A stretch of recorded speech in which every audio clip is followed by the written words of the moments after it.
Yo, yo, movie buff, gonna talk about Ma. When I saw this preview, I was instantly kind of like drawn to it because it just looks so wild. Definitely something that I thought would be pretty crazy and probably gonna have some wild twists. Octavia Spencer basically plays this kind of quiet, unseen, unheard veterinarian that ultimately gets approached by these kids to buy alcohol for them. She's like, nah, I'm not doing that, and then she kind of like, sees the van, and you're like, she knows something that we don't know. It's like a security type van or whatever, and she's like, you know what? Da da da da da. I used to be young. I'm gonna help you out. So she goes and gets all this, this list for him or whatever. And she's like, I don't want to do this here. I got eyes on me, follow me down the road.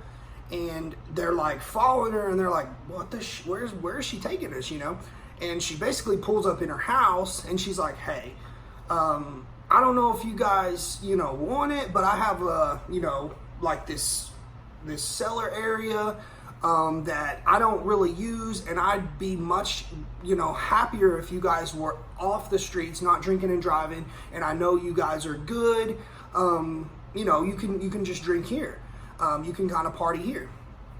And they were like, hell yeah, like we don't want to have to worry about the cops and shit. So these are teenage kids. It just makes sense for them. There's a big group of kids, like 2 or 3 boys, like 2 girls. You've got the kind of like the quiet one, the slutty one, the jock guy, the quiet type, and then you've got the guy who's funny and stuff. So you've got a mix of characters and stuff.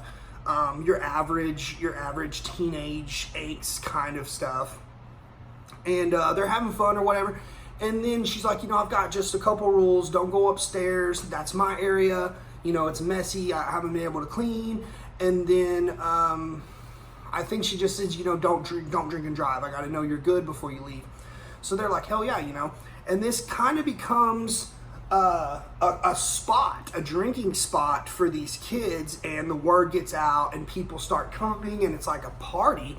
And Ma kind of adopts this Ma persona. And she like cooks for the kids, and like she starts getting beer pong tables and lights and music and speakers. And you can tell that she never was part of the in crowd. And now that she is, she really wants to like hold on to it. She loves the attention.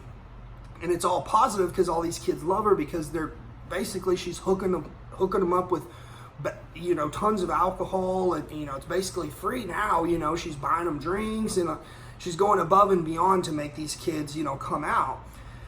And you start to see her psyche kind of slip. She starts to keep having these flashbacks of when she was in high school, and she was obviously picked on and not treated right at all. And there's some traumatic things that happened to her in high school, and the figures that are behind those are most of these kids' parents. Okay, and that's where the first little twist comes in. She went ahead and bought this kid alcohol because she saw the name, his last name, was something security or something. Anyways, she knew the name because one of the antagonists that she remembers from high school kind of like torturing her is this guy's dad. So I think she already had it kind of set up, this revenge plot through these kids.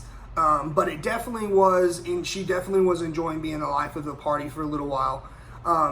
Things take a pretty wild twist. She's obviously a veterinarian. She has access to tons of drugs and stuff.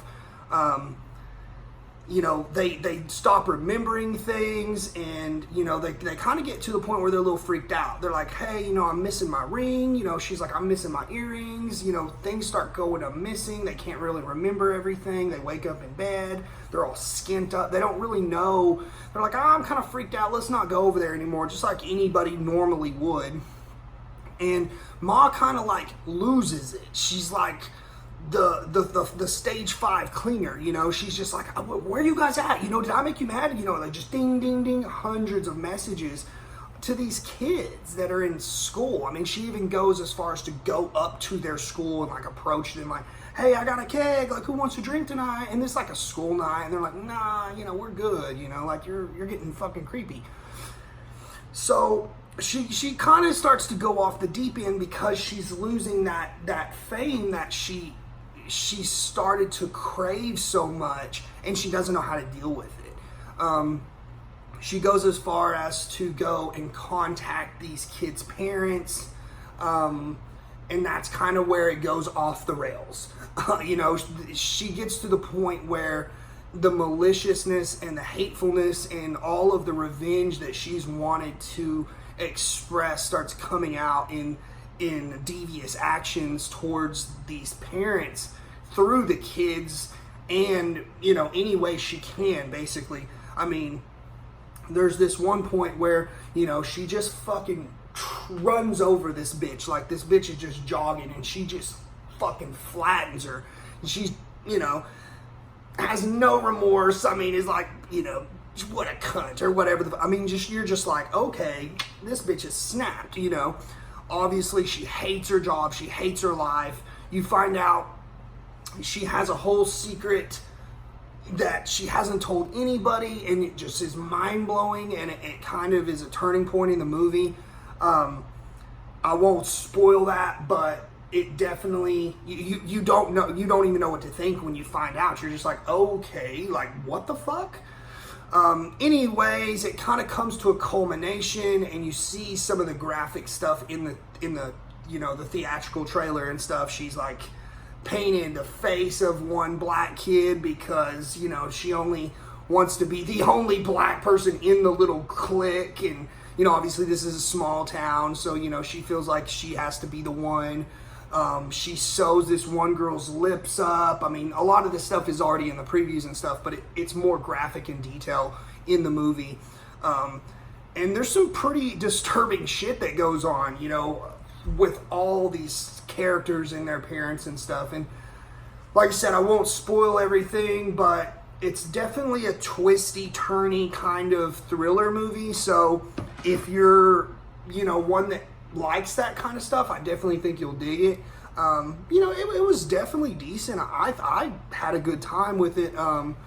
Probably like, you know, 6 or 7 out of 10. You know, I thought it was good for what it was. Octavia Spencer's gold. She always is gold. I mean, she can do anything that she wants to do. She's just a terrific actress, and she really brings a different element that she's never brought to the screen before, and that was interesting. So yeah, you know, check it out. Until next time, see you at the movies.